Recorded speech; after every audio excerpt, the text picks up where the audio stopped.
केंद्र सरकारनं क्रांतिकारक जीएसटी सुधारणा लागू केल्या असून त्या 22 सप्टेंबरपासून लागू होणार आहेत।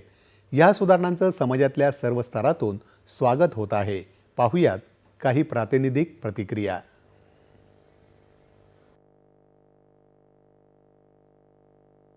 जो आता केंद्र सरकार निर्णय घेतला आहे जीएसटी कमी करण्याचा, त्याच्यामुळे शेतकऱ्यांना स्प्रिंकलर असेल, शेती अवजारे असतील किंवा खते असेल, त्याच्यावरचा जीएसटी कमी करून जो कमी केला त्याचा नक्कीच शेतकऱ्यांना खूप मोठा फायदा होईल। आणि आम्ही सर्व शेतकरी मिळून या केंद्र सरकारचं आम्ही मनपूर्वक अभिनंदन करतो या निर्णयाचं।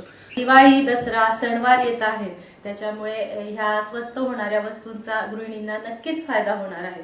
त्याचप्रमाणे जे इलेक्ट्रॉनिक्स वस्तू आहे, जी दिवाळीची खरेदी असते, टीव्ही, फ्रीज, 350 सीसी पर्यंतच्या दुचाकी, वाहन, ह्या सगळ्यामुळे आता खरेदी करणं पण सोपं होणार आहे। त्याचप्रमाणे माझ्या मैत्रिणी पण खुश आहेत, कारण हॉटेलिंग आणि मूवी याच्यावरचा पण टॅक्स 12%वरनं 5%वर आलेला आहे आणि त्याच्यामुळे निश्चितच खरेदीचा पण उत्साह वाढणार आहे।